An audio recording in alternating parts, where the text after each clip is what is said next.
live, and like this guy, yeah, and right. So it's like,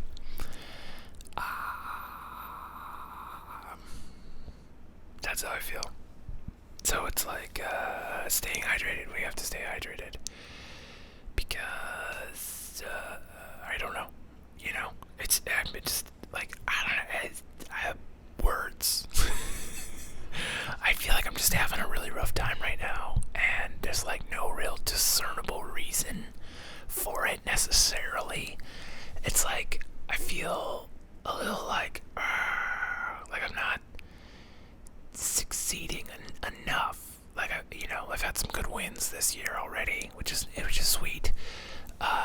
Things are going well with this YouTube thing. They're not going as fast as I want them to. Of course, nothing ever goes as fast as you want.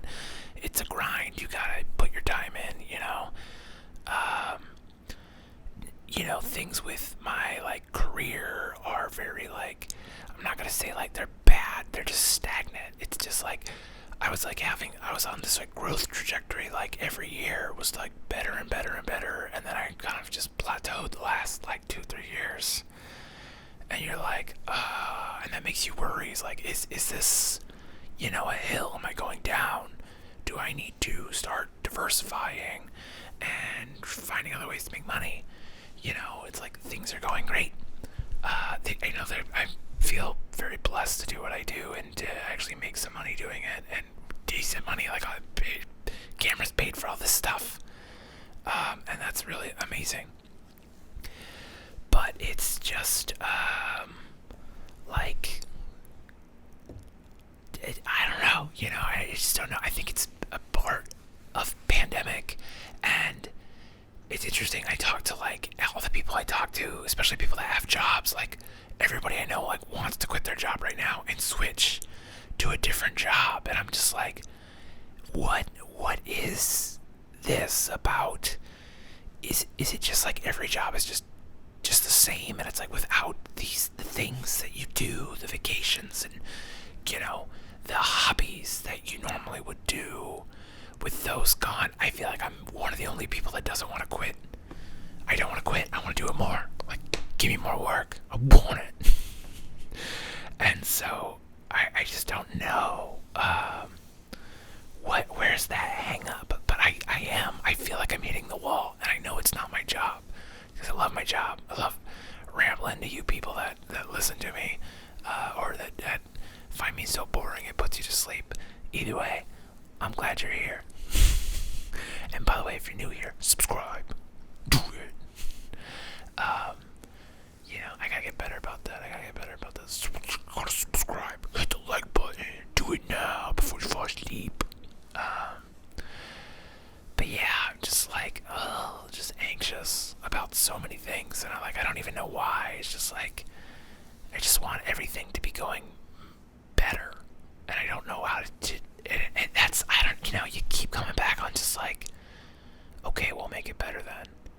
And I think there's just so much going on.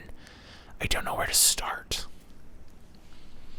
And I think that's a lot of people's problems, is like they want things to be better, but they don't know where to start.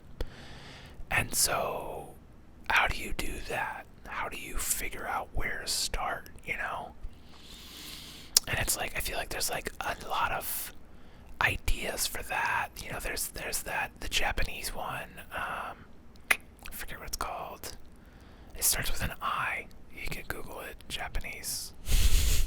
But it's like these 4 interconnecting circles. That's like what you're good at, what you like doing, what the world needs, and what you can get paid for. And in that intersection is where you belong. But that's like career. Like, yes, that's fulfilling to do something you like and something that you're good at, especially when you have autonomy. Because that's another thing, is when we talk about motivation, there's 3 factors with, career motivation rather, is autonomy, a sense of purpose, and mastery. Like, you want to be able to do on your own time. I think it's not not so much that people don't want to work. It's that people want to be able to decide what to do. You know, it's very different.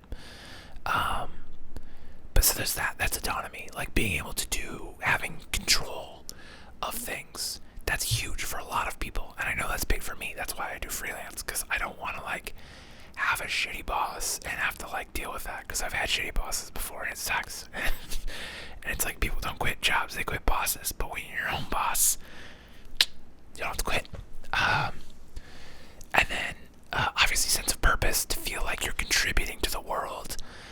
Some days I feel great about that. Other days I'm like, I'm just making advertising. Like I'm selling people shit they don't really need.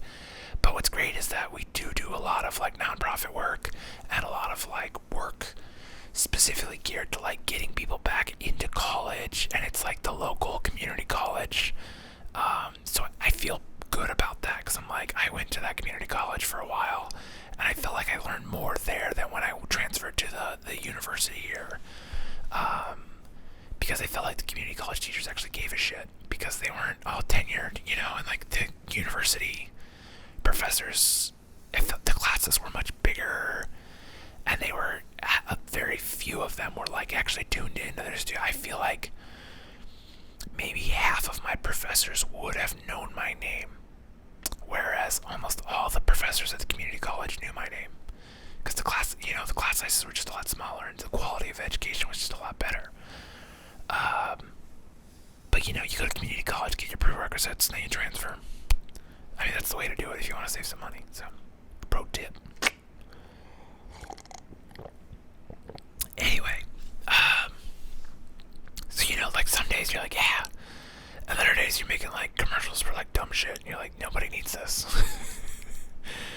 But you know, whatever, they're paying me, so let's do it. Yeah, and then of course mastery, like you want to feel like you're getting better at something, and I feel maybe that's where I'm kind of hitting the wall, as I feel like stagnant in my career, in that like I'm not producing anything bigger or better. It's not more amazing, and like I love doing these ASMR videos, but like I was saying with like I want to make them more cinematic somehow. I don't know how to do that.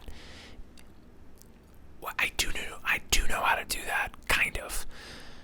It's that it's like a level of effort, and so it's like, where do you balance the effort that it would take to make very cinematic ASMR videos with the regularity of how much I want to be posting every day, ideally, you know, both from a growth perspective and both because I genuinely like just fucking rambling.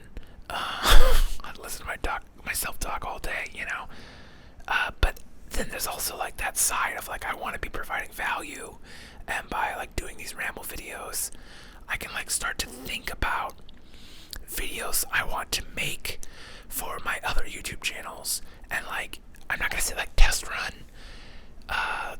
They feel like drafts, you know. It's because I think people like just the long rambles about nothing, and if I can practice, if I can say out loud, if I can just free flow my thoughts, then I can take those and constrict them down to like a shorter video.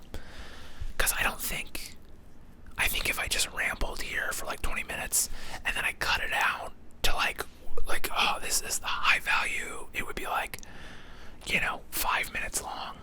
But I don't think anybody wants that. It seems like, based only on analytics, it seems like longer 20-ish, 30-ish minute videos, that's kind of the sweet spot.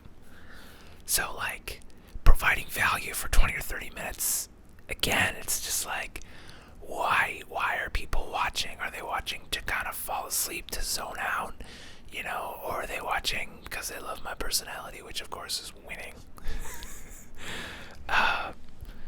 And so, yeah. So anyway, so like there's a lot of reasons to do this, and I already forgot where I was going with this, which is this, how ramble videos go. You probably, if you've stuck around here long enough, you know I kind of just like drop thoughts and just like, ooh, shiny thing, and I go off to that thing over there. but yeah, so I think what I was talking about was mastery with ASMR and like how do you step it up, and it's like I could make the lighting better. I could do interesting things with the lighting. I like doing fun, weird lighting stuff. I could really step that game up, but because this is like my living room, it's hard to like have lights set up because like James Clear, who wrote the book Atomic Habits, talks about how if you want a habit to stick, and I will do, you have to make it easy and you have to make it attractive. And so being able to just sit down and start making stuff, that's very easy, that's very attractive, and it makes it an easy habit to stick to. But it's like if I have to put up a light that's in my kitchen and then I have to take that light down, every day, like the odds, even though it only takes a couple minutes, and it's like I have to get it out of my car, and then if I have a shoot and I have to pack the light up and take it back out to the car, you're like, so it'd be great if I had removing the barriers to entry, but in the meantime, you just have to like put in the work and be like, okay, well, no, it's gonna help you, so shut up and do it. But there's again, you have to like make these concessions. Like if I was making a ton of money with ASMR, then I could have like a light set specifically, which I do have a light set specifically for YouTube. I do take this on shoots sometimes because it's just so small, but I could do all kinds of weird lighting. That's too weird. I kind of like this actually. If you didn't see my arm. Wait, hold on, let me just zoom in on my face. Yeah, that's a nice look. Cinematic. Ooh. Or get like I like this. It's pretty neat. Something in there. You flag it off just a little bit, and it looks kind of like a window hit me. Also, I've been really attracted to the idea of like lighting from low. I think Roger Deakins does something like this. He calls it Cove Lighting, which he bounces it. But I think it's coming from below more than anything. It's not sideways. This is still too bright. Let me turn it down a little more.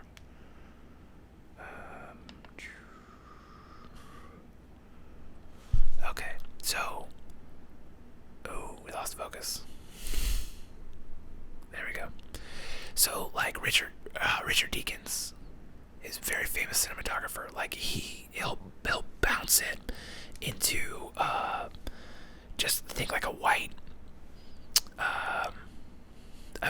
bed sheet. It's not a bed sheet, but for not knowing all the terms, that's what you can think of it. And so it would create this kind of a light, but because it's like a sweep, it's kind of a J shape or an L shape, whatever, whichever way it's looking. It creates a big source because you're bouncing the light, and so it makes a bigger source, and so it really wraps around the face really well. Whereas I'm just moving the light around, and you can see it kind of starts to open up. But that's kind of, I really like this look. There's something interesting about it, and I've never really lit anything like this.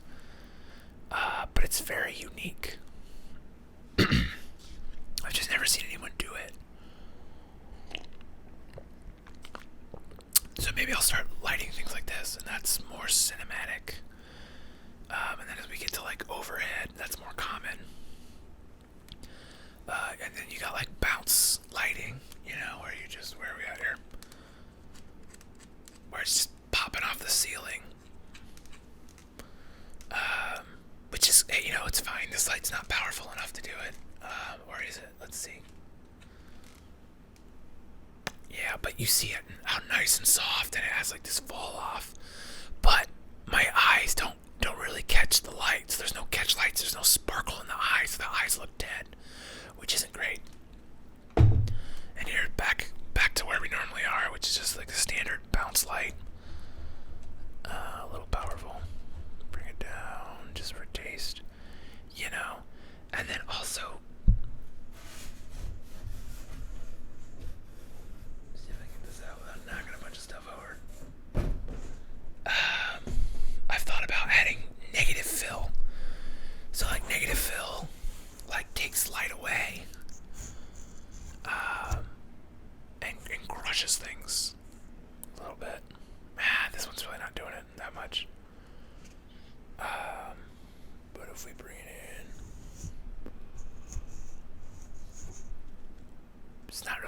huge difference.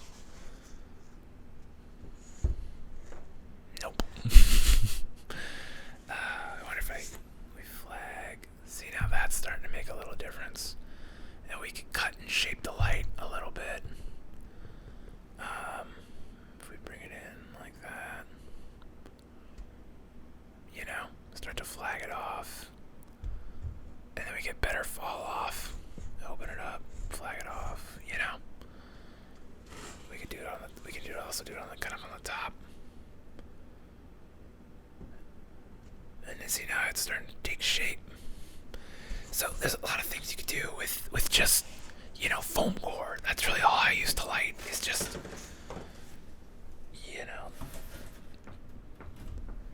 this big white foam board and this light just bouncing into it. You could even do stuff like this. Bring it around, bring it up in the top. Do kind of a. This is kind of a beauty look. If I turn this down, hold on. It's not so overexposed. That's still too hot. I think you'd probably, for our purposes, we'd probably put it more like this. And you see it just fills in all my wrinkles and shit. Turn it down a little more here. It's just too bright. And it's trying to get the foam core in front of the microphone. There we go. Now we're starting to look. Do I look beautiful? Yes. Am I pretty?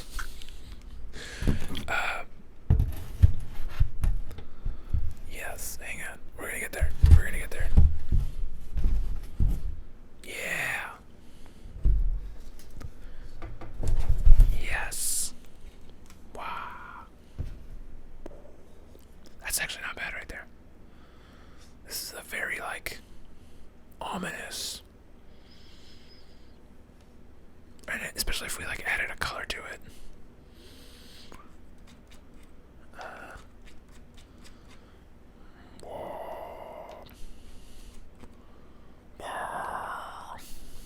What is this? That's blue. Add the red. Oh yeah, real purple look. Now it's just red. Whoa, evil. I love playing with lights too much. But so, this is an interesting. It's got some wrap. You've got the blue off the TV here. Especially if I angle the camera around a little bit. Now we got just a little more depth. Yeah, and we can zoom in and really get some. Yes. You can really see all my wrinkles and my scars from what was that? What is that called? Shingles. Yes, I had shingles on my face a year ago. But look how oh, it's so cinematic. He's got a secret. And that's good, because this microphone hides how shitty my teeth are. Yes. If I was ever a super rich YouTuber, I'd get the veneers so my teeth looked good, because my teeth don't look good. Don't look at my teeth. I'm sensitive about my teeth. Let me zoom out, be super wide, and hide behind the microphone so you can't see my mouth. I got ugly fucking teeth. So it goes, right? You can't be a hockey player and have good teeth. I mean, not any pucks have knocked my teeth out. My little brother's missing a front tooth because of a hockey stick. So he's got an excuse. Whereas I just, I think I was supposed to get braces at one point, and I just didn't want them. My parents were like, well, you don't want them, and we don't want to pay for them, so that works. And the dentist was like, you should probably get these. And I was like, I hate the dentist. I'm terrified of the dentist. Dental fear. That's a story for another day. One of these days, I think I'll have to make a video about embarrassing moments and fears. I don't have a lot of fears. dentist. I don't really like spiders, but I'm not afraid of them. I'll kill them. Although if I saw a tarantula, I'd probably be like, out. I just leave. I'd be like, nope. Snakes, don't like snakes. Mice, rats, not a big fan of that. That's really the big ones. Real life stuff. Yeah. I'm terrified of drowning, but I don't mind. I love to swim. I just feel like drowning would be a really shitty way to die. So if any serial killers are out there, please just shoot me in the head. Don't let me drown, please. Yes. Yeah. That's a fun note to end on. I've got some embarrassing stories though. I've been reading David Goggins' book Can't Hurt Me, and he got to a chapter about how you gotta use that stuff that happened to you as fuel. And I'm like, okay. So I've been taking an inventory about embarrassing moments, because he calls it a cookie jar. You have to have a cookie jar of motivation. And it's some things are bad that you own, and you can use that as fuel. He had a fucked up childhood, and he's like, I can use that as fuel. And then he's also think of all the successes you've had, because it's two different types of fuel. And you're like, David Goggins got some good. He's got some good wisdom. It's good. The book's called Can't Hurt Me. It's on Audible. And what's really interesting about the Audible version is somebody else reads it, and then every now and then he just stops, and David Goggins is right there, and he's like, let me ask you about this, and they just have a casual chat. So there's some bonus material just because of that, and it's really, I'm really liking some of the bonus material that isn't in the printed book, and I'm like, okay, that's a pretty good way to do. I think audiobooks have such an opportunity, and so often they don't use they just have someone read it, and I'm just you could do so much with it, and they just don't. So anyway, I think that's a good example of a success story with audiobooks. But anyway, I'm just rambling now. So yeah, one of these days soon. Especially because we're moving, and when we move, I'll have an office that'll have some space, and hopefully I'll be able to set up some more permanent lighting that'll look a little more professional, but there won't be as much depth, so it won't look as nice. But I'll try to figure out how to make it look as nice as possible. But also with this little camera, I could be a little more mobile with shooting the ASMR videos, and I could potentially do some other things. Go take this out. And if I just need a lapel mic, which I don't think those are too expensive. I mean, I have one. I have a wireless one, but wireless can be futzy sometimes. But I guess if you're this close, it really won't matter. So anyway, that's it. I hope you're doing well. And if not, well, I hope that turns around for you. And until then, stay hydrated. And I'll see you next time.